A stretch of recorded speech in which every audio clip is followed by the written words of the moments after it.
Hi, I'm Brad Heath, co-founder of App Crafters Incorporated. Thanks for sharing your time with me, and thanks for your interest in this opportunity. We're going to go through this webinar. It lasts a little over an hour, about an hour and 15 minutes, so we would like your undivided attention. I think you'll find that to be beneficial, so turn off the cell phone, get away from the email. Don't be multitasking. You really want to absorb this information, because if you're going to be successful at being a marketing consultant for your local businesses, particularly for restaurants, you'll really want to have your game together, and this webinar will help you do that. So I'm going to jump off screen here, and we'll catch up in about an hour. Recording starting now. So this is module 3. We're going to talk about sales and marketing training. Big module, got lots of goodies for you. Going to be adding in all the bonus materials probably today that will be unlocked for you.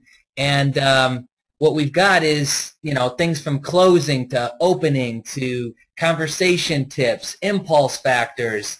There's a lot of different sales system theories that are out there, right? Like you've got just say yes and all the other stuff. And then you've got guys like Jim Camp who's like, oh, well, chase the no's. So you've got a blend and mashup of all this crazy sales and marketing hoopla out there, right? A lot of it's really good, but it's hard to kind of, determine and decipher how does all that fit into what we're doing here, right? Selling mobile apps. So that's what we're going to dive into today. And then obviously you're going to have all the additional PDFs. I have to warn you, I think there's about 15, I want to say. So yeah, a lot of stuff to work through. And then obviously we're going to give you guys some quote unquote homework so that it makes Thursday's roundtable. I think we'll do it Thursday or Friday. Even better. So I know that just gives us a couple days, but there's not a lot there, and I think that in this little span of time, you guys will be able to accomplish what I've got set up for you with no issues. So, all right, let's go ahead and get started here. Now, as I mentioned, we're going to be covering sales and marketing training in this. Okay, so I want to get into some live stuff with you. Maybe have the Q&A a little bit longer. But there is a lot of core stuff I want to get through first. So let's start with this. We need to kind of go through and look at the different components of, I guess, the sales process we're going through, right? And it doesn't matter if you're calling them, emailing them, walking in their door. What else could you do? Send them a postcard. I think that's just about all the ways that you can contact the person these days. But it doesn't really matter how you are going out to contact them. This is all relevant across the boards. It fluctuates a little bit, but you'll see. So it's simple. We have, we got to set the stage with the first contact. So that's how we're immediately going and connecting and reaching out to this person. Again, phone call, email, postcard, video, I don't know, what else you could have. But then there's the follow-up or sit-down. And from there, we get into, what we're offering them, and then we're closing them. Right? So very simple. And I'm going to break these down one by one. And I'm going to kind of break down our sales flow process too a little bit more here in the next couple slides. But before we do that, I want to do something a little different, a little unorthodox. I want to get you in the chat box real quick. So look at what I've got on the screen. It says this. If you were to hear the word no from a potential client, okay, while in discussions about the appointment or even at the appointment, would that stop you from pursuing the close? Just a yes or a no in the questions box. I want to get you guys' feedback on just a couple quick questions. Let's see what you guys got. Yes. Let's see what you guys got. We got some yeses. We got some nos. I'm going to need everybody. Wake up. Let's get it going here, guys. A lot of no. All right. A lot of nos. More nos than yeses. And that's good. And that's very good. All right, so I got one more for you. Let's go to the next one. One more. Okay. Do you feel that by you using the word no, and we'll call it negotiations because in reality it is, okay, whether it's a 1 appointment close, a 15 appointment close, a 2-year deal, a 2-minute deal, right? It's a negotiation to a degree. So do you feel by using the word no in negotiations, it's a bad thing? Yes or no in the chat box. Let me get that feedback. And we're gonna dive deep here for a second into some psyche stuff because that's my framework for today. All right, so on this one, there was more yeses than nos, which makes sense. It's because we were all kind of born and raised on the thought that no is a bad word, right? And no gives you a sense of empowerment, but there's a lot of other strings attached to it, right? Like if I say a flat out no, then that means that I might be damaging this guy's ego. It goes against like, just get along with everybody. If I do say no, it has this effect on this person. And there's all these sub-variables, right, that kick in by just saying the word no. But the fact of the matter is that by giving something so clean cut as a no, it really allows you to read into the situation much better than a yes or an I want to think about it. I actually get scared of a yes because a yes is like, what's this guy's deal? Why is he so excited about saying yes? It's like I haven't even closed them yet, and he's saying yes. You know what I'm saying? And again, to touch on a few things is you've got sales and marketing training out there that's like, oh, you got to get them to say yes. So ask them if they like brushing their teeth. Well, of course you do, right? You do it because it keeps your teeth in your mouth. You don't do it because you love it. But the point is like they'll tell you to just ask stupid stuff, which has nothing to do with the conversation, does not build value, and doesn't give you something to bring back as leverage later on, right? But if I ask them things like, do you feel that marketing and advertising is important for your business to grow? Okay, no dummy's gonna, nobody's gonna say no to that. So they'll say yes. So later on, if I'm trying to close the person and they're like, well, I gotta think about it, I got this, my back hurts, I'm hungry, then it's like, well, look, you told me earlier, and I agree with you 100% because you seem like, got it on point on this, is that you believe that sales and marketing is important for your business to grow. It's like, you can just bring that back and leverage it, okay? But anyways, to get back on track is I like the word no because the word no it's more of a concrete word than I want to think about it and a million of other what I call objections, okay? You'll get objections. Do not expect to go in and everybody will be like, oh my God, Paul, Jerry, I'm so excited you're here. Let's get out the paperwork. So nobody's going to do that, all right? What they will do is a variation of things. Depending on the size of the deal, you will get people acting different ways. And I'm going to go through some of that stuff. And so we're going to cover, like, if you're doing small deals, great. You're going to get a ton of value from this. If you're doing big deals, like corporate level deals, you're going to get a ton from this too because I'm touching on both. And I think it's important too because the dynamics of the negotiation or of the appointments and the close is a little different, and it's a longer process when you're dealing with Fortune 500 stuff. Now, I think that scares a lot of people because they're like, wow, that's too big. I don't know. How do I present it? What do I say? It's really the same thing. I want to touch on this for a second, and we'll get back on track, but it's not like I'm going in there with a PowerPoint presentation and I'm doing a presentation to the board of directors for something. It's not like that at all. A lot of times, I've closed a Fortune 500 deal on Skype.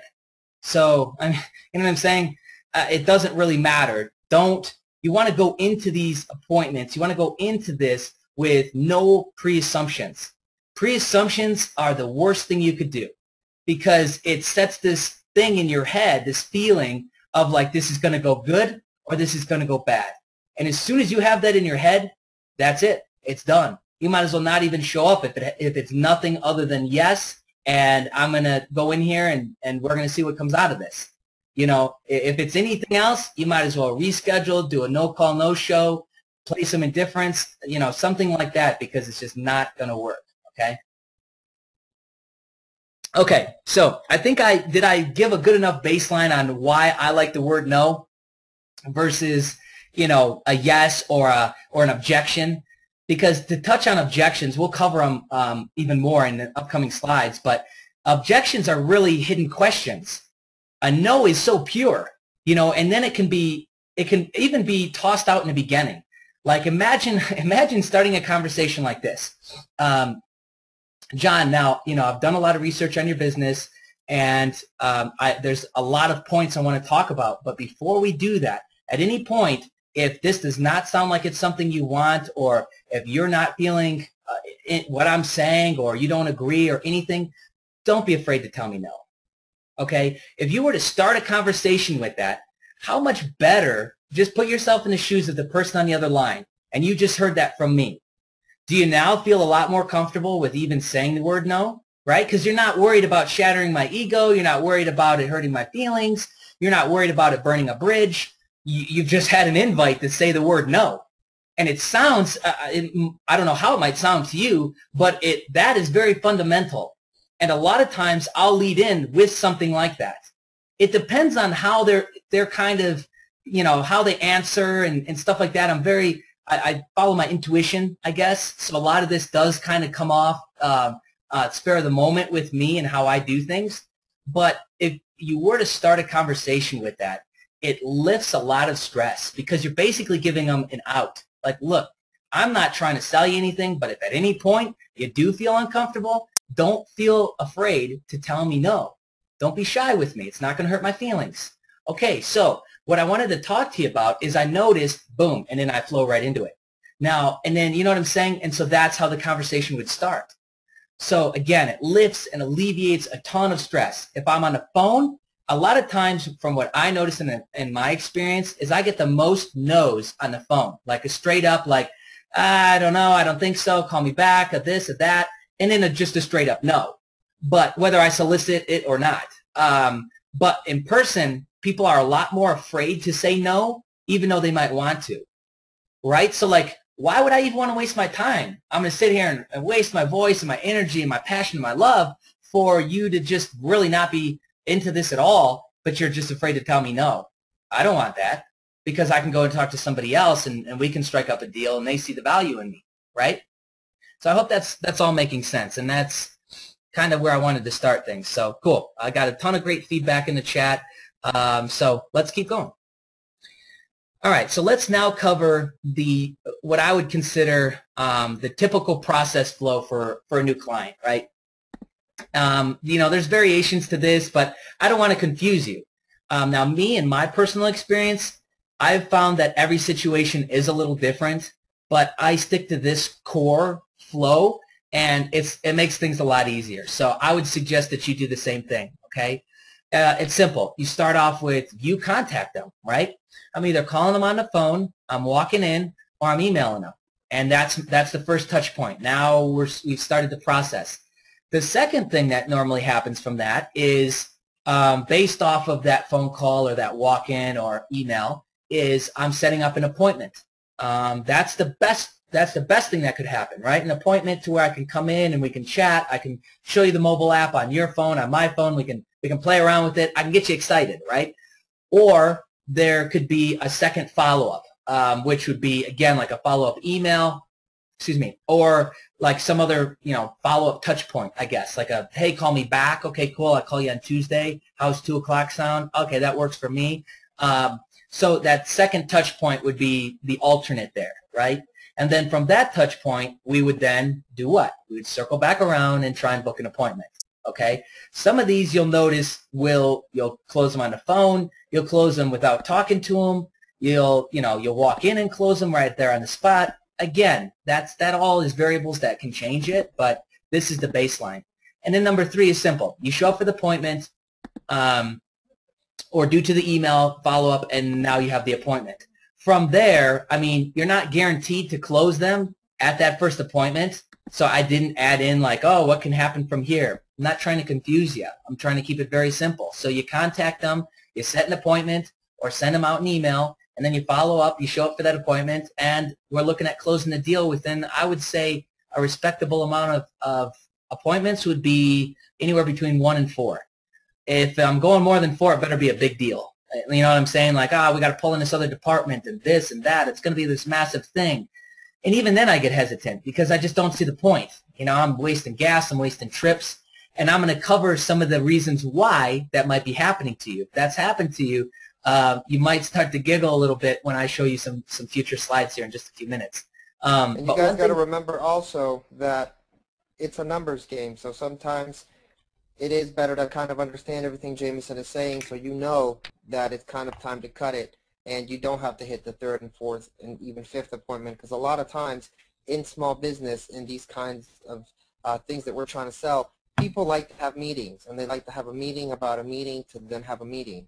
And we're trying to show you how to overcome the objections, get the answers as fast as possible, and then keep moving. Yeah, yeah. So again, I'll bring up some stuff on a couple slides here coming up, but don't get sucked into that trap. You know, and especially too, depending on the size of the small business, he might just be excited the fact that he's got an appointment. And it's not like his customers and his clients and stuff. I've had that, and it was really strange. Like the guy just wanted to be like my buddy or something. I don't know. I had to get out of there, though. But anyways, I wanted to touch on one thing. The follow-up email. Even I believe it was Glenn that we opened up last week. And yes. What he was doing, yeah, okay. And he was doing basically the same thing I would have done. That follow-up email, if you have to do it, should be a highlight of like what you want to talk about, but like the Cliff Notes version. Think of it like that. And it should touch on the pain points, like the main topic point of each, let's say, paragraph or whatever should be like, you know, each pain point you're going to further cover when you get there. So what I want to do in that follow-up email is, don't, you know, this might sound harsh or something, but I want to inflict pain. I want to bring up those pain points, and I'm not going to be like, but here's the solution. I'm going to be like, so I'm going to talk to you about solutions. I've got the answer for it, right? It's simple. Pain, solution, or problem, solution. That's all we're doing here. So we're finding the problem, we're finding the pain, kind of bringing it to their attention, you know, rubbing a little salt in it, you know, if we have to. Twisting the knife. Yeah, and then solution. Solution is us. Solution is what we've got for you, right? So anyways, that follow-up email, it should kind of bring up those pain points, frame it up like that, and then also, too, create the demo app that with all the information that you need and be like, hey, by the way, we went ahead and whipped you up the mobile app. You know, obviously we can make changes to it, but I just went off of what I could find off of your business on your website and your fan page. And then right there, again, I'll get into this more in a couple of minutes, but you're just setting yourself so far apart from everybody else. Everybody else who's coming through the door and pitching a service, you're like, hey, look, I'm here for the long haul. I went ahead and did this already. So it's like, you know what I'm saying? There's a lot more variables, emotion that is invested in that right from the start. And it has a more profound effect, and you close more deals that way, okay? So let's start to really get into this. So here I'm gonna go ahead and outline the big crazy mystery, right? Which it's not. What is the problem? And I spelled there wrong. Don't mind that. What is the problem of the business? It's simple. It's one of two things, right? It's they need previous customers coming back in the door, or they need more customers coming in. That's it. Now, if we wanted to get specific, it might just be option C, which is that they don't belong in business. I don't know. But let's stick to the basics, 1 and 2. New customers or existing coming back in the door. That is the only problems you have to focus on solving as the consultant. That's it. Okay? All right, cool. So let's keep moving. So let's get our game face on here a little bit. Let's go over some things to remember during this whole process, because this, you got to understand, you will have deals that pop through like, ah, man, I closed them on the phone. I'm on my game today. But then you'll have some deals that are like, it took 2 weeks. We did a check. It had to clear. It had escrow. We had this. It was a Fortune 500 client. You know, he had 4 locations. So don't get deterred by that, and don't get scared by that. Some deals will take longer to go forward and to actually process. That's why the little deals just end up kind of filling in the time, right? So it ends up to be this nice flow when you look at the broad scheme of things. You know, so you'll have deals and clients that kind of happen quickly and some that don't, okay? So things to remember. First and foremost, don't be needy, okay? You don't need the sale. You don't need the client. You don't need any of it, okay? When you get that in your brain, you lost before you even went in the door, sent the email, because your verbiage that naturally is going to come out from your subconscious, I know I might be taking a little deep, but this is reality, is your verbiage is going to be all wrong. You're going to be wearing your heart on your sleeve, your emotions are going to be wide open, and you're going to miss stuff in the conversation. Not only that, but also they're going to be able to see it, and they're going to be like, I don't like this. It feels funny. They'll sense it, okay? So the thing you got to focus on before you even make contact is that, look, there's obviously more people that I can, have as my clients. I don't need this person. Even after you've done research, don't feel like because I did this research and I have so much insight on their business that I have to be working with them. Don't feel any of that, okay? So remove that neediness, all right? And even in your conversation with them, I do this too to make sure that I stay on track with myself, is I won't even use the word need. Because in the conversation, just imagine, you're going through the conversation and you're like, so what I need you to do is give me a deposit, and then from there we can kind of sort out. And so I need you to, no, stop that. It sounds ridiculous. So just remove the word need completely in the conversation, and that helps strengthen, again, your what I consider indifference, which is like, look, I'm here, I can help you. If you like it, cool. If not, somebody else will like it. So that's that, I hope that's making sense. The next point, Los, did you have anything to add to that? If I could just answer Paul's question, Sure. who asked, is it relevant? Yeah. Okay. Yeah. I just don't want to get it all choppy, that's all. Or he wants to know, Sure, what if toss they it out call there. us off by asking us to email them? Should we still email them, and if so, wouldn't they treat it as spam? Well, Paul, if they ask you to email them, send them an email. You already did all your homework, you know all your research, so you can touch your pain points through the email. So they're going to see that, and if they're asking you to email, they're not going to see it as spam. It's either going to be one of the two things, and this is where it goes back to it being a numbers game. You can send the email, send all the reporting that you did, and I would not send a proposal. I would just touch the pain points and say some of the things we can do to resolve and try to get back to a meeting so you can close it in person.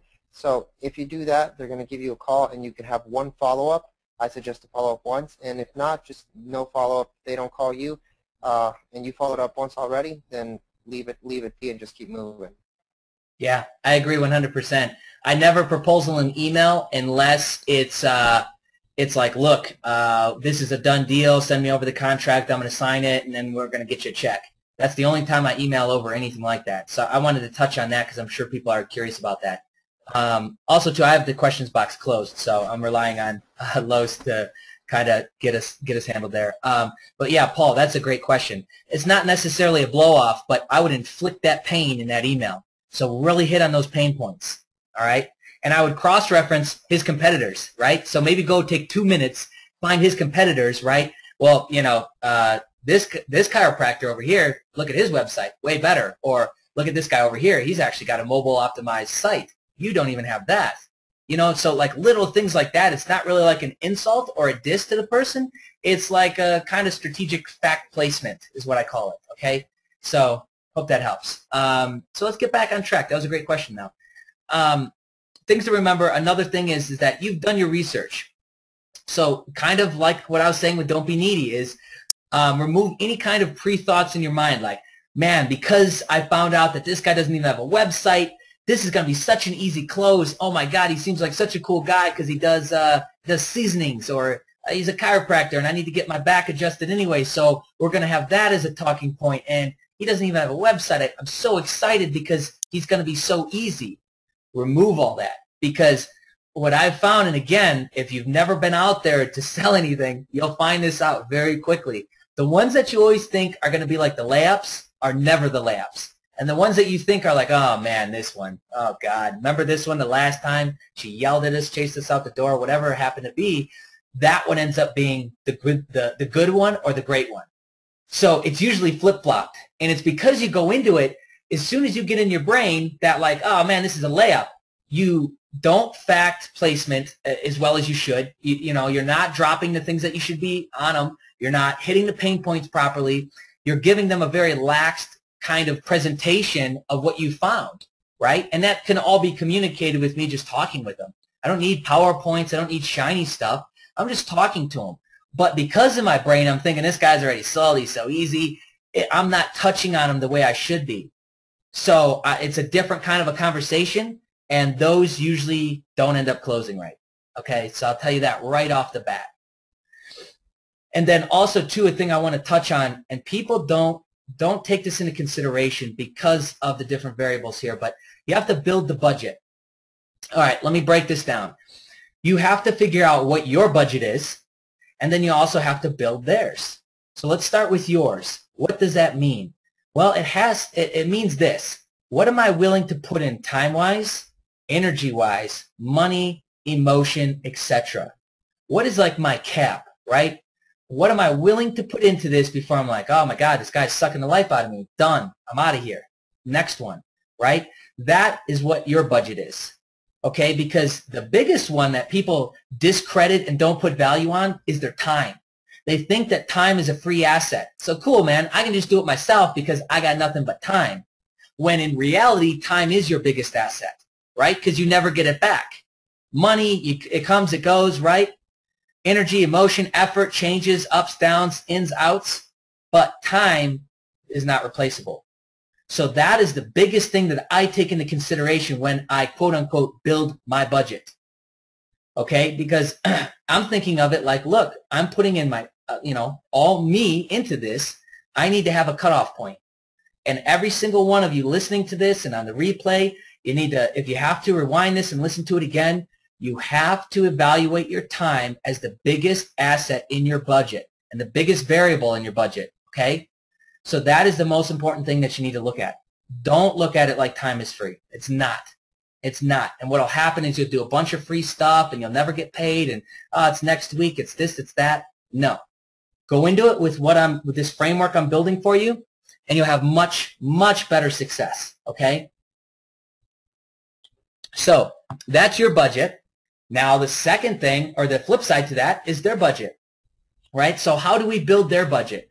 Well, we get them involved. We get them to invest money. We get them to invest emotion and feelings and time into this so that it gets them into this and feeling like, wow, I've got so much invested in this. If I were to say no, if I were to cut away, if I were to go and hire somebody else, then look at what I would have to go and do. It gets them to think that they need to stay with you, okay? And the reason why I'm bringing this up from their standpoint is some of you might be thinking, well, if I'm looking at closing a deal, this might not be relevant. But we're not looking at closing a deal, are we? We're looking at getting long-term clients. So we're in this for the long haul. We might be doing lunch. We might be interacting outside of this quote-unquote meet-up for work type situation. So that budget needs to be built. If you want to consistently be working with them, get them to stake up some of them. Obviously, the easiest one for them is money because we're going in and there's maybe 1 or 2 appointments and I've gotten some money out of them. So now they're vested from that standpoint. And money is definitely high up on the scale, but time is another big one. All right, so get them to invest time. Somehow, some way, get them to invest time. And I'm going to bring up how this happens and how people use this in kind of tricky ways. I'm not suggesting to do it, but I'm going to show you some other things here in just a few minutes. But remember, you got to build their budget too. And as you go through this so that it turns out to be a long-term client. They won't want to leave you because they see everything that they've invested into this already outside of the money. All right? So let's keep going. All right, so I didn't realize that was the next slide because I only looked this over a few times. But all right, so tricks of the trade. This is what I wanted to, we're flowing right into it. Now, this is also a sneaky way if you want to do this. I think for a lot of bigger companies, Fortune 500, this is basics for them. And if you've gone through this, you're probably chuckling a little bit because you didn't realize there's a strategy behind it. You just thought that maybe, something came up. No, it's not. It's strategy. So things that people will do, and it can be used on both sides. Rescheduling at the last minute. I just can't make it today. Let's do next week. No call, no show. Now that, and again, I want to touch on this one real quick because a lot of people think that that's a dead deal. A no call, no show would be a blatant disrespect. That has nothing to do with the deal being shot at all. What that is that's building your budget. That's getting you to invest more time as a leverage tool so that maybe they can get a better deal. Maybe they can knock you down a little bit. Maybe they're researching a competitor to bring more facts to you because they like you, but they want a cheaper deal. Those are all reasons why, especially a no-call, no-show would happen, right? a fly here, fly there, like, hey, and again, this is taking it to a little bit of a bigger scale, but, you know, our main headquarters is in Europe. Come fly here. We'll close this deal, whatever. Again, what would you think in your brain? You're like, oh, my God, I get to go to Europe. We're going to close this deal. This is amazing, right? No. No, that's not it at all. And so what could happen at that is you could show up, and they'd be like, well, he can't see it today. We can't do this today. All right, so again, these all have to be equated into what? Your overall budget too. Because this stuff will happen. If you're thinking, nah, man, I'm just going to go out and I'm going to deal with dentists. They don't do these things. Guess what? I've had chiropractors do this. I've had dentists do this. I've had a tire shop do this. So, and I've had all the way up to big guys do it. So this happens across the boards. And then another big one would be like, hey, I've got a limited amount of time, like 10 minutes. So real quick, what do you got for me so that I can take it to so-and-so? Which at this one here, at the very last one, is you don't even know who the decision maker is. So why would you pitch anything? Why would you give them anything? And if you're going to dump, you know, because what happens at that point is, and this is a funnier one to me because I've done it, and I've been in that. Well, I've only got a few minutes. What do you got? And I just dumped everything on them. Right? Everything. Just gave them the whole kit and caboodle. And I made it in 10 minutes. I was like, yes, made it 10 minutes. I gave them everything. No, you know what they just did? They extracted all the information they wanted from you in 10 minutes instead of an hour or 2 hours. And now there's no pressure for you to try and close them because they're like, hey, I got 10 minutes. Okay, 10 minutes is up. I got to go. Thanks so much. We'll follow up with you. You just lost, and you lost big, okay, because now you've given them everything they need, and you got nothing. So typically at that point, what would happen to a traditional person that's maybe going and trying to sell something? They would be defeated, and in the follow-up, what would they do? They would be needy.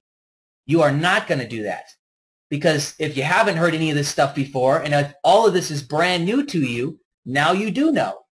And again, a lot of this stuff that I'm touching on is broken down in great detail in those PDFs.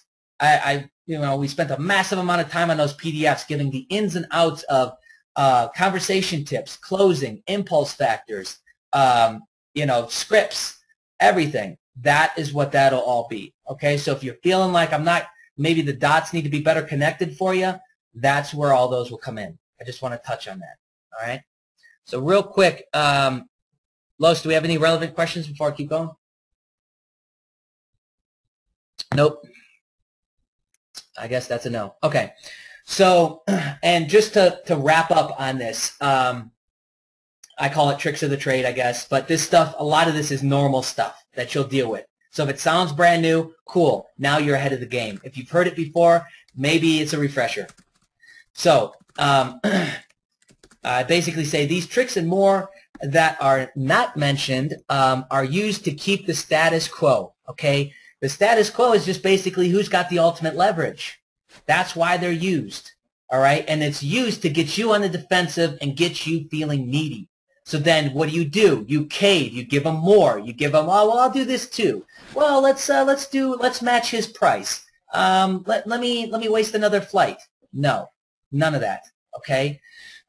So depending on how smart or how big your deal is, they will work to extract data from you and not give you anything back. I say that these things, see these things coming and remember your own budget in each deal. Cut the deal if you are nearing your maximum budget. Remember, obviously, the budget, time, money, energy, emotion, etc. Okay? So if you're reaching that and they're just extracting, and no deal is in sight, it almost seems like, cut the deal and walk away. Okay? And I'm going to get more into that, but if you do walk away from something, don't be rude. Don't be like, oh, man, you suck. You're so horrible. You should have taken my deal. Nothing like that. Just be like, well, you know what? It didn't work this time around. Yeah, you know, we'll shoot for the fences on the next one. Stay in touch. Maybe we'll grab a lunch in a couple weeks. That right there is a great way to end it. No burning bridges. Maybe something you missed is there, and next week at lunch, he's going to be like, well, let's close this deal. I've had that happen. I thought it was dead in the water, and then we did go do a lunch, and I'm using this because it was an example that actually happened to me. We went and did a lunch, and he's just like, hey, you know what? I was really impressed with everything you had to say. I just didn't have the money. I just didn't have the money to invest into that at that moment, and I was too afraid to tell you. So imagine that. Imagine if I would have just pouted or like created this thing and been like, well, forget it, you're done, never talk to me again, you know, because people do that. And I'm a victim of it, or excuse me, I'm guilty of it too. You know, the first couple times that I was told like, you know, no, or I thought the deal was dead, I was just like, the emotion took over. I was thinking, wow, look at how much time came into this. Look at how much energy and effort I put into this, right? So you fall victim to the emotional side. And then it turns into, well, forget it. Nope, we're done. And that might not be a good thing. So keep that in mind. Always end it on good terms if you feel like it is like not getting anywhere, and then you never know what will happen with it later on, okay? All right, so now let's get into what I outlined in the beginning, which is the actual steps. So now let's get into setting the stage with the first contact, okay? I got bullet points here. These are real easy to follow along with. And again, I'm sure I'm probably missing some stuff, but this should get your brain thinking and working on what direction we're going towards.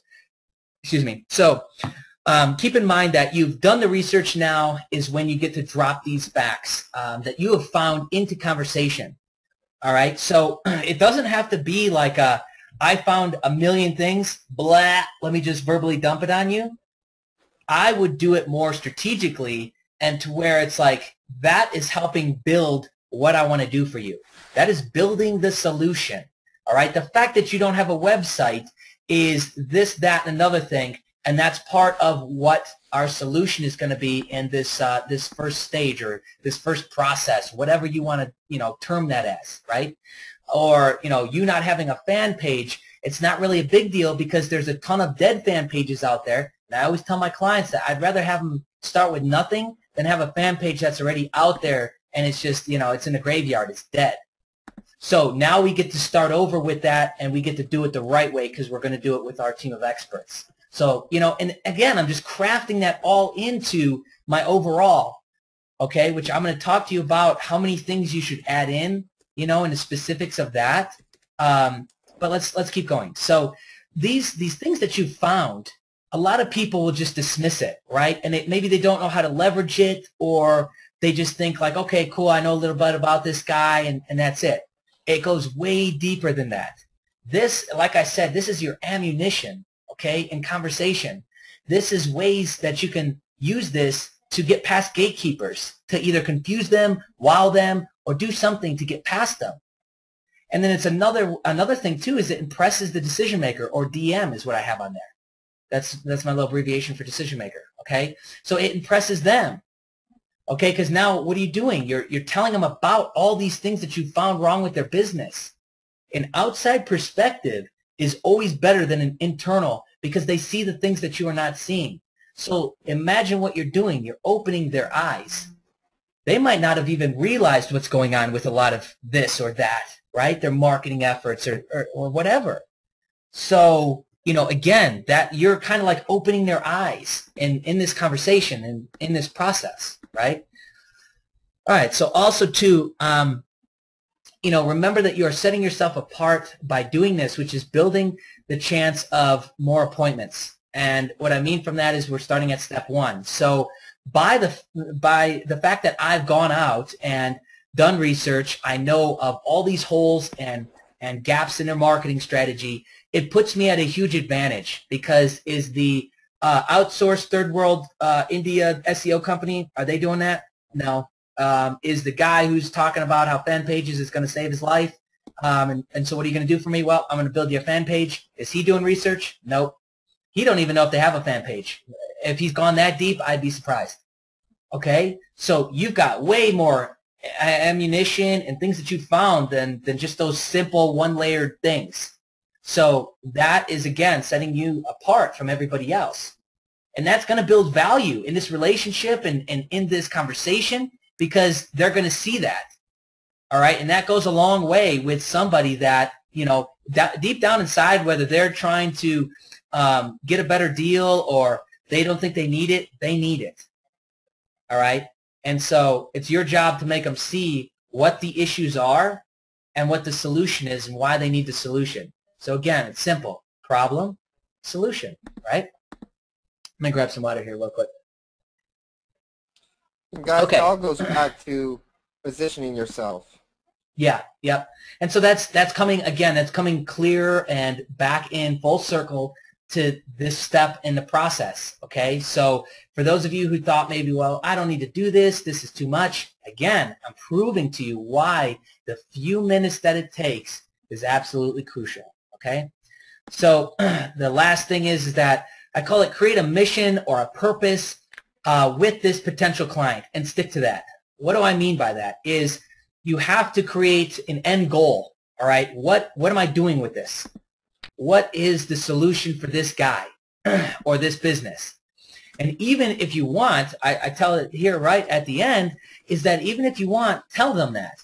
I mean, obviously, you don't want to give them like what your internal version is, but you know, you should have some kind of like overall goal with them, or like a mission or a purpose for this meeting, for having them as a client.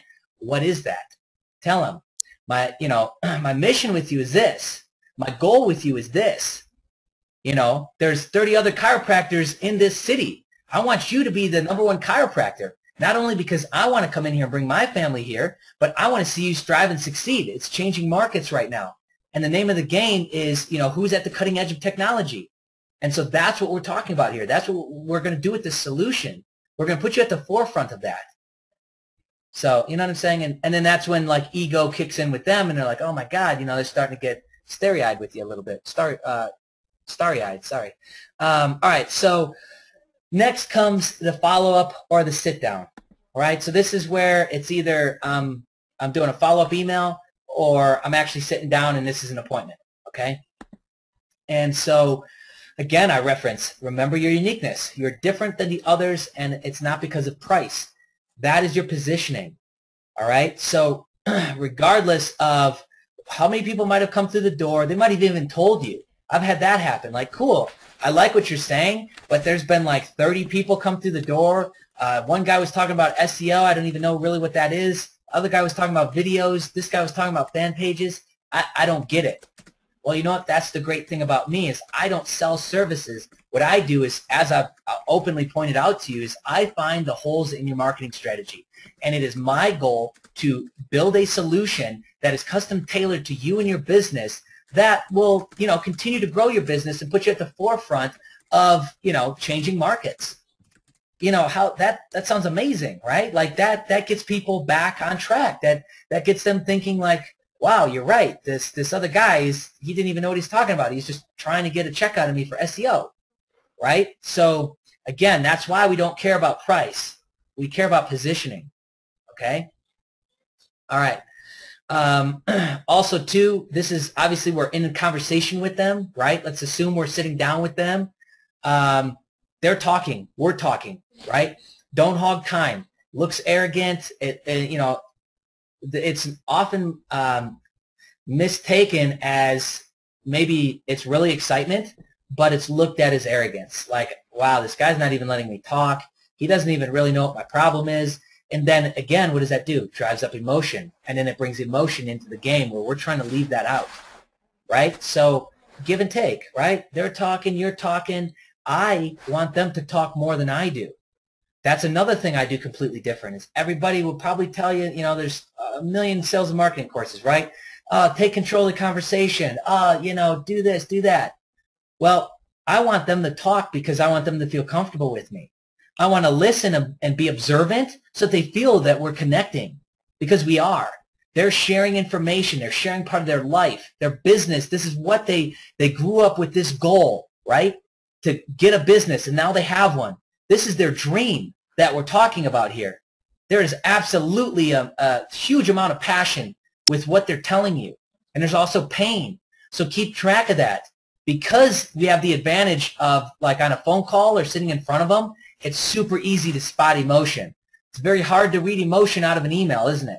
Right? Because it's just text. Unless they're blatantly coming out with some this or that, you don't really know what they're feeling.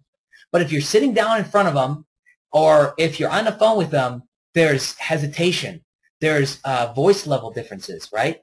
There is, you know, different tones. All of those you need to be receptive of to a degree. I mean, you don't need to be like a Sherlock Holmes about it, but be mindful of it and observe what they're telling you and how they're kind of feeling about it as they're telling you, because all of that can be leveraged. Body language. Yeah, all of it can be leveraged later on. Body language is another one too. Are they sitting back in a chair? Are they up front? Are my elbows on the wrist or on the stand things on my chair? Am I hunched over the desk? How am I biting my nails? Am I fiddling with other things? All of those are, I guess in poker it's called a tell. All of those are things that are going to give you an insight on the deeper character of that person, and they can be used later on and leveraged. Okay. All right, cool. So next, guys, we're not getting a huge amount of questions. I have answered every question that's on there. So if you guys have more questions and stuff, feel free to drop them in the chat box. Yeah, I don't want to just keep droning on. I mean, we've got questions and stuff. Like, I want to get to the good stuff, so I'm trying to outline and present this. We want as many questions as possible. Yeah, but I want you guys in this and interacting. So I don't know.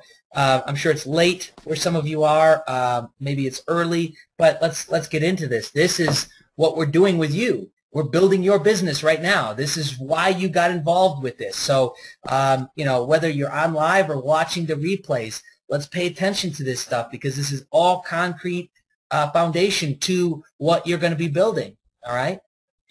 So, and guys, with everything that Jameson is saying right now, really try to pay attention to everything and go and do this on Wednesday and on Thursday, so we can come back to the Q&A and we can have as many questions answered as possible. We can have all you guys ask us, say, hey, I sent an email and this was the response and it didn't work for me, or I made a couple of cold calls and they did not work. I wrote them down. Why do you think that was? So we can go through everything here with you. We want people to say no. We want to have to show you guys rebuttals.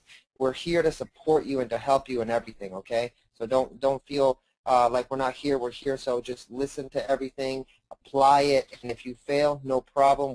We are here to help you grow and help you understand everything so you can continue to move forward. Yeah, absolutely. So the ideal thing for us is obviously specific scenarios, especially on this week's roundtable. Like, I went and sent an email. This is what he said. What should I respond back with? You want to bring me something that specific? Go for it. We get on one-on-ones in the upcoming couple weeks. I went out and here's what happened with this appointment. Here's where it's at. I'm going to ask you for the Cliff Notes version of it and a few more specifics, and then boom, I'll have an answer for you. So those are the type of things I want brought in now from this point forward with the sales and marketing side of it. I want specific scenarios, because that's where I shine. If you give me something generic, I'm going to give you something generic back. But so, again, specifics will work really good with the upcoming one-on-ones and roundtables. So, all right, so let's keep going here. So the offer solution, this is where the research, talking to them to find out additional pain points, comes in to help you craft your offer or solution you will provide them. Now, you're going into this with an overall idea of what you're going to do, right? So you found like the marketing gaps, you found the pain points, but maybe you don't have all the facts, right? Maybe you don't have the biggest fact that you're usually not walking in there with is what is their ad budget, right? Or what are they spending on marketing? We can only do so much, and so a lot of times that is one of the first things that I lead in with after like the, hey, let's get to know each other a little bit. Cool, what are you into? Let's talk about a few things in your office maybe. And then let's get into brass tacks a little bit, and let's figure out what you're spending to as much of a specific degree as I possibly can with them on marketing or advertising. Because again, that's the biggest thing that we walk in a little bit blind on. But depending on what you're selling and the price you're selling it for, I don't really think of that as, that's not a deterrent to me, and that's not an issue. So we can find that out pretty quickly. And then we can also find out how happy they are with it, which I like too. So maybe we already found out that they're using Yellow Pages. Well, cool. How do you like Yellow Pages? I see that you have the premium listing. He's going to be like, wow, how did this guy know this? How is that working out? Does that actually, because I hear mixed results, I'm just interested and curious about your feedback. How's that working out? And then, oh man, boom, you're going to get hit with it. Oh, it's great. Oh, it sucks. I hate it. Oh, it's this, it's that. So again, that's another thing to where you're like, okay, you can kind of think in your head, well, premium listing costs this, or oh, the billboard ad isn't working, and the billboard ad I know is round about this. So you already know, okay, well, the guy's spending, $6,000 a month, $2,000 a month, and or a year, whatever it may be. And so that's when you start to kind of refine those details a little bit while you're in that conversation. Okay, so absolutely, the things that I haven't been able to find are some of the first things that I like to talk about. And that's even before like you present like the mobile app. I would suggest not to lead in with the mobile app because you really haven't set a baseline. You have no idea of their budget from even a money standpoint. So you're kind of like playing in the dark, hoping that you don't trip on something, really. So I would set a baseline first, get some concrete conversation going. And then from there is when we start to get into the good stuff, okay? All right, so next I say, paint the picture of what you're going to do, but think Cliff Notes, not best-selling author, all right? And it's important because another thing I noticed too, with especially if you're newer to, let's say, sales and marketing, or presenting, something to sell, especially if it's tangible like a service. You want to just dump everything on them, right? You want to sit in front of them and tell them the ins and outs of Facebook, the ins and outs of mobile apps, why this and why that. Just think of it. Well, first and foremost, you're going to confuse them, so don't do that. The more details you give, the more confusion you will create, which will add to the amount of objections that you have to overcome. So you just got to give them, again, Cliff Notes. The reason why I bring this up is because after you read that, you have the full idea of what it is, right? You know exactly what it is, but you didn't have to read the 400-page book to figure it out, did you? No. Same thing here. Give them just enough that not only one gets them excited, gives them an understanding of me, my business, how this is going to help. Again, painting the solution, and that's it. That's all you need. If they want more details, they will ask for them, and they'll ask for them usually specifically. So let's say I grazed over the whole mobile app thing. Well, okay, Jameson, I'm kind of confused. So how exactly would the push notifications work? Boom, that's exactly what I want. I want, if you've got something specific, I want you to ask for it. I don't want to lay so much on you that you're drowned in information and you can't get up. I don't want that at all. So again, a huge thing that I notice is that people will go out and they'll just boom, dump, dump, dump, dump, dump. And don't do that. Give them the Cliff Notes instead. All right, they'll ask for more details and more information on specifics if they want it or need it. All right. And then obviously, let's talk about, fitting other services. We've been covering it and bringing it up for the last couple of weeks, stacking on services and how things can all kind of flow together. So let's talk about that for a few minutes. I suggest to only stack 2 to 3 things maximum, because again, if I'm trying to deliver a solution and present it in a Cliff Notes fashion, if I get beyond 3 things, it's now a book. I'm now writing an essay on this thing, and we don't want to do that. We want to keep it short and sweet and to the point. So, again, like what we've brought up, some real easy ways to connect the dots is that a mobile app is great, but if you create create the idea of diversification in their mind right throughout the conversation, that I like mobile apps are great. What we do with our clients is we create more of a diverse solution so that it's not just, your new client base or your existing client base isn't being pulled from just one specific tool. We have several tools in our arsenal to be able to bring back those existing clients, to be able to get new clients through the door. So this is more of a complete solution for you because, we're going to not only have the mobile app, which will get people into seeing your brand more, and we have the push button notifications, but by us also creating an email marketing list and then campaigning to them and doing the same thing with text messages, we're hitting them on all fronts. So we're hitting them, they've got their smartphone, so they've got the app. We've got text message marketing, which hits, not everybody has smartphones. There's a huge percentage, but we want everyone, right? Because we want to hit the maximum potential of people coming through the door. So that's why we're going to include a text message campaign. And so do you see how those fit? So the easiest ones to group together would be a mobile app, email marketing, text marketing, and then social media. Right there. The easiest ones to do.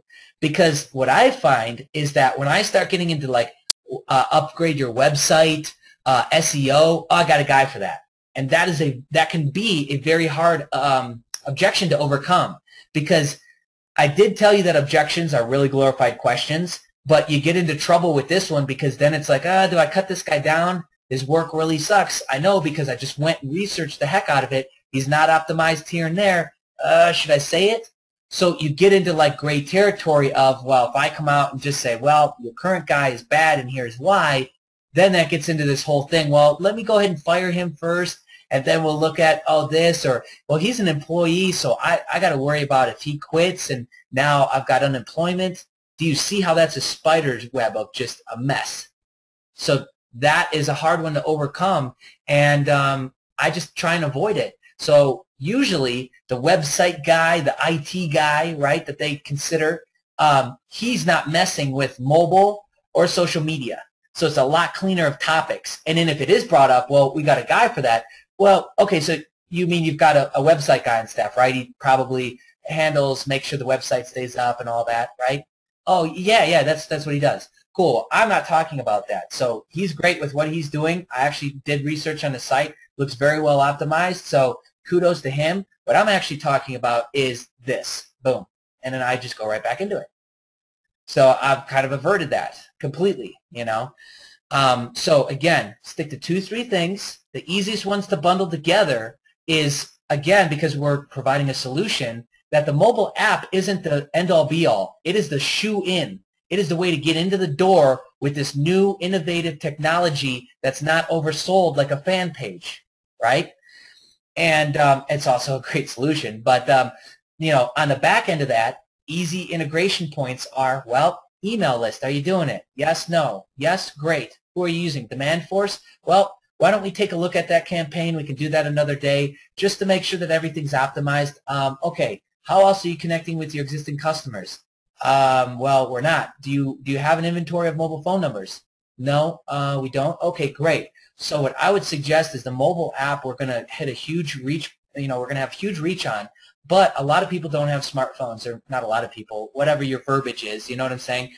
There's 20% of people that don't have mobile phones, or excuse me, smartphones, whatever that is, because there's stats on that.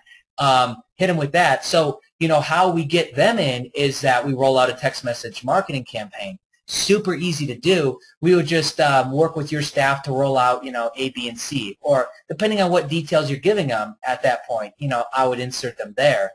And then you see how I'm just kind of flowing and connecting the dots.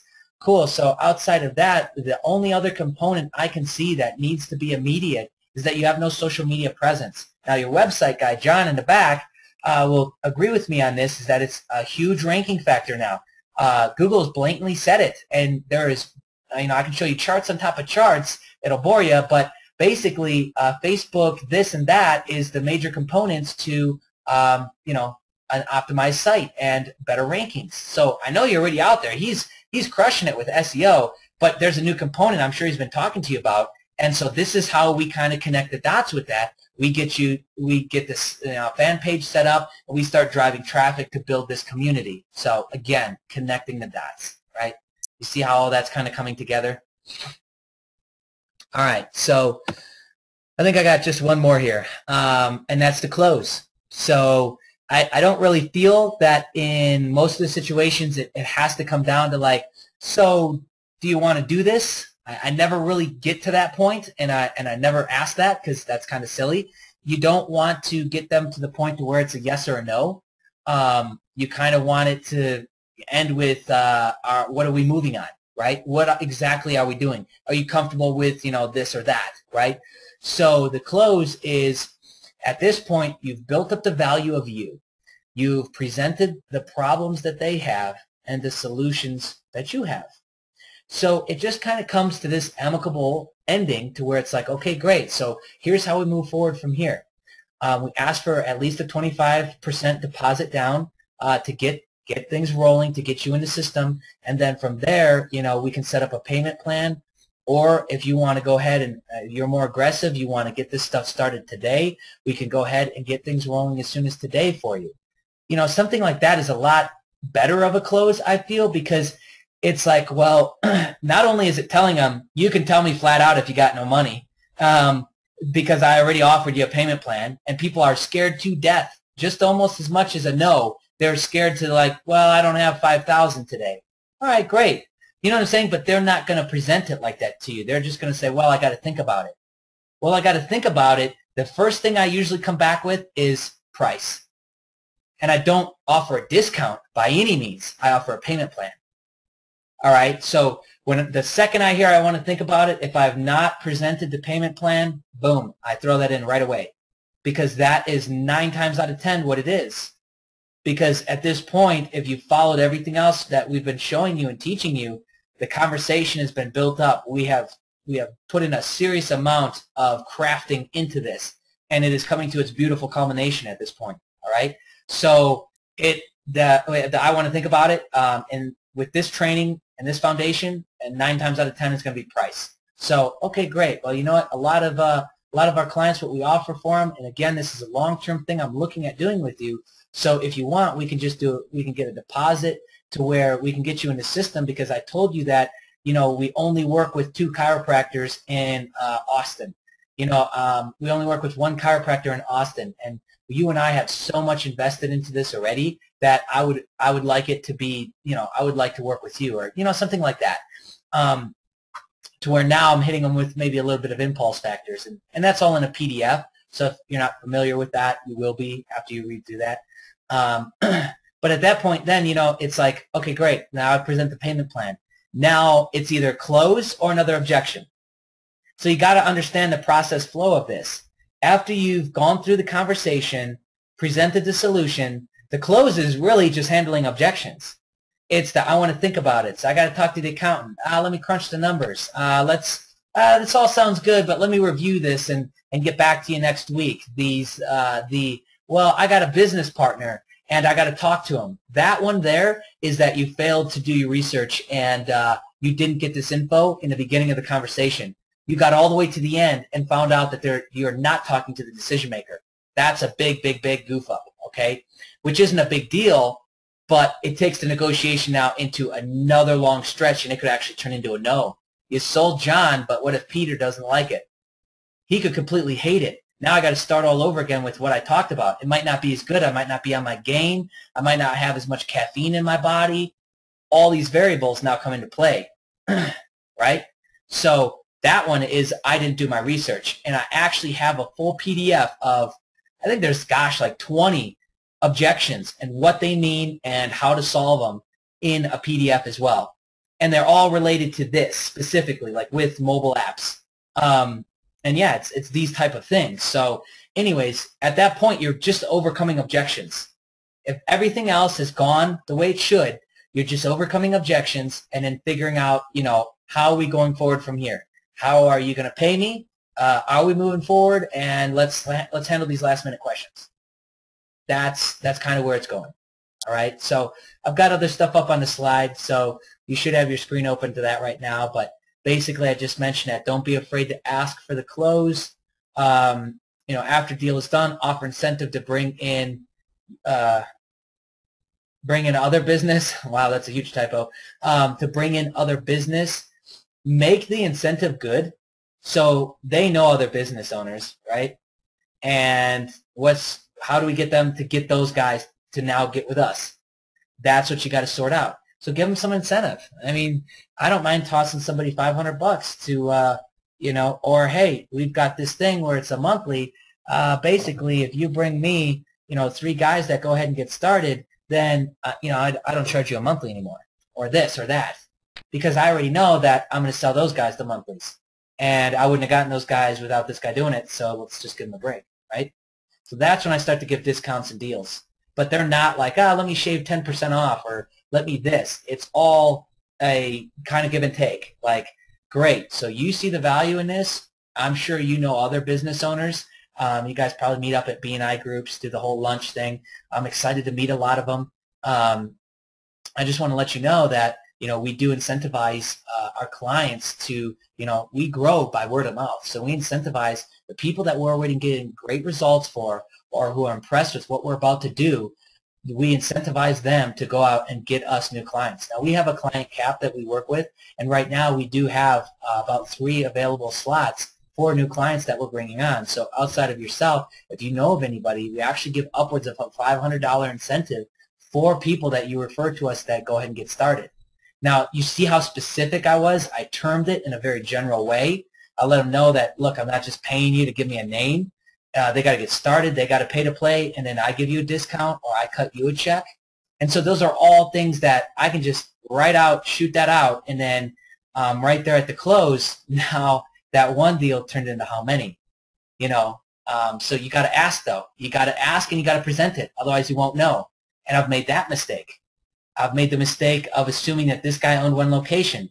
I had one that owned 10. I had one that owned 4. I had another one that I think was upwards of 20. We ended up working with only 3, but, it got me excited.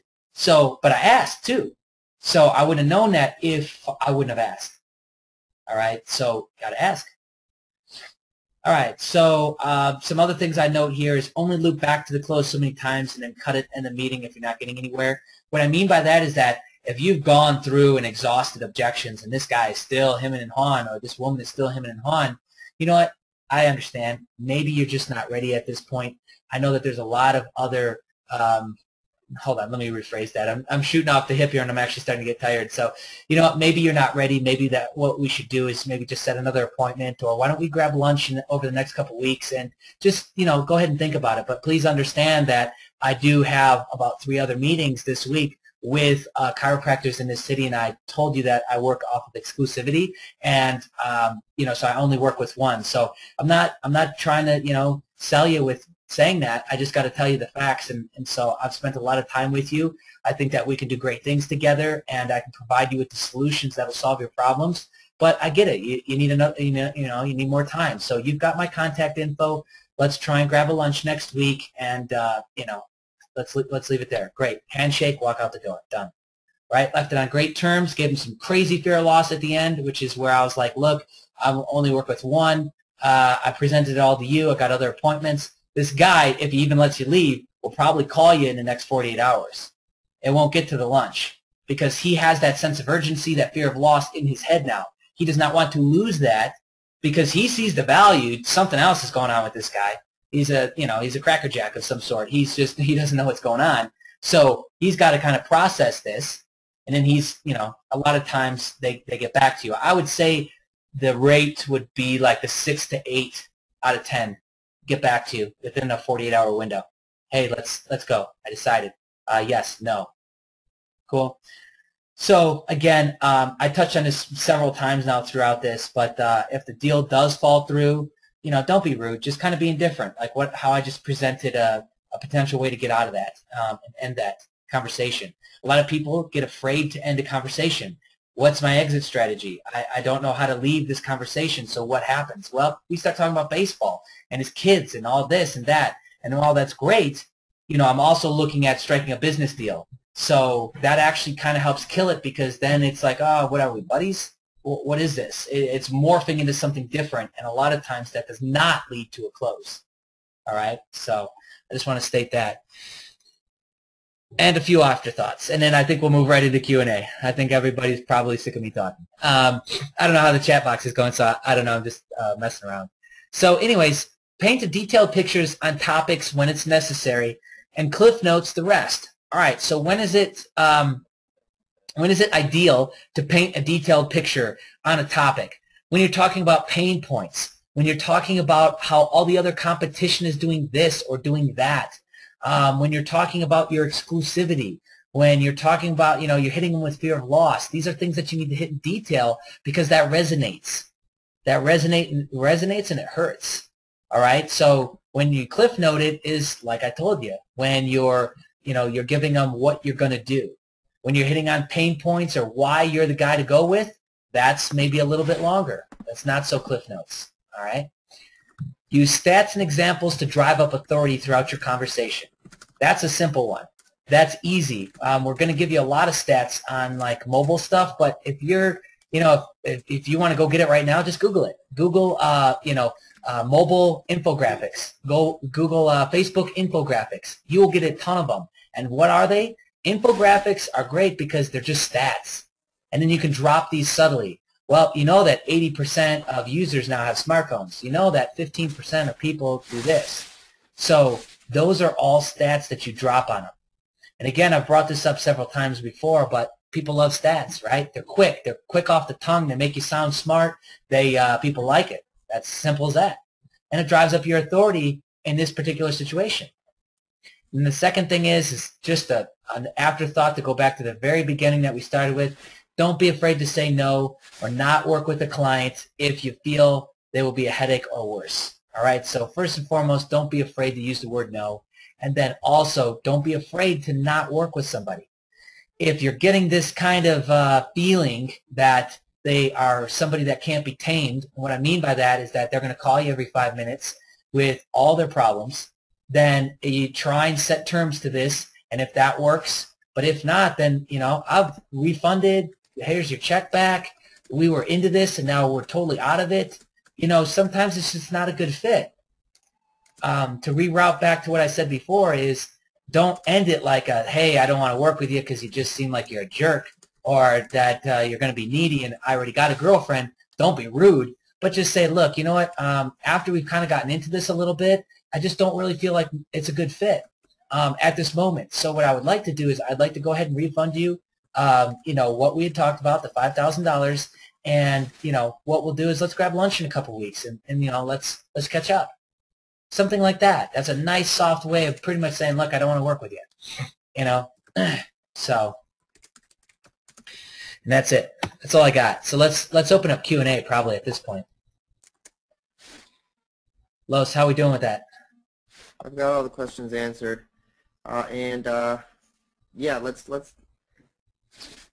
all right, so here's what I want to do, just real quick, is I've already had a couple one-on-ones with you guys, and I'm sure that you have gone out since these one-on-ones, and even more people have questions that maybe I haven't talked with yet, that you've gone out and started, right? Done something. So maybe you started dropping some emails. You started making some phone calls. If you want, bring me something specific right now. If you've already been out there hitting what I call hitting the pavement, bring us some questions like, okay, so I was sitting down with a guy and everything seemed great, but then this happened, or something like that. Let's bring maybe some questions like that. I think would be very beneficial to end this with for the group. So if you've got something like that, you know, bring it to me. If not, I guess just general questions. I don't know, sales questions, maybe scenario type stuff, hypotheticals. If you don't have specifics, let's cover that. But we're here for you guys. So if the chat box doesn't move, we're going to end it and get the recording out to you. Otherwise, we've got some time designated. We're gonna cut out some time. And guys, we really want you guys to make sure to go out and apply all these techniques so we can be really heavy with the Q&As on Thursday. Yeah, absolutely. All right, cool. I got the chat box open and I'm starting to see some come through. I think I know where we left off. So Paul is asking, the owner is never at the business. How can I time it right? That needs to come in where you are leaving something with the gatekeeper. It doesn't always work. You don't want to chase them. You're not a chaser, Paul. Okay, so don't try and think of like, well, he's going to be at the business at this time because of this, that, and another thing. Sometimes it just doesn't work out with timing. What I would try and do is, you know, let's say I go in and I got a visit, right? And the gatekeeper's like, well, you know what? That all sounds good and dandy, or he was, you know, he just left, or this or that. I would usually try and say something like, okay, well, how about this? I know that eventually we're going to sit down and do an appointment. It's usually unorthodox to book an appointment the day that somebody walks in, so I get that. I would like to send them an email with what my research team found. What would be the best email that I could go ahead and send that information to them, you know, or forward that information to them on? Now, usually there's not very much hesitation there because it's not like you're worried about getting spammed. It's like, I'm one guy. What am I going to do, sell your email? and make a dollar. You know, so people really aren't thinking on like the level of email spam anymore. So that's a good way to treat that. Or and to take it further, I would also tell her to notify him. Like, look, if you could just let him know, I'm going to forward him this information so that him and I can get on the same page with it, and actually set up an appointment. That would be great. Thanks so much, Linda. Whatever, But that's how I would probably deal with it. Or let's say you walked in there the first time and they weren't there, and now you're looking at going in again. That's what I would do on this follow-up visit. And the beauty of it is, regardless of how great you got along with the gatekeeper, you're now familiar to them, and they're familiar to you. So now you can kind of relax a little bit with them, maybe crack a few jokes, get them to feel comfortable, relax a little bit, so they're not on guard duty. And then from there, I would roll into the email follow-up situation that I just presented, Paul. So I hope that helps. Judy is also asking thoughts on how many appointments to organize and schedule in one day, because she is thinking about systemizing that. Judy, that is all going to vary on you. A lot of people in the it's really all about your pace. A lot of people on the program have day jobs still.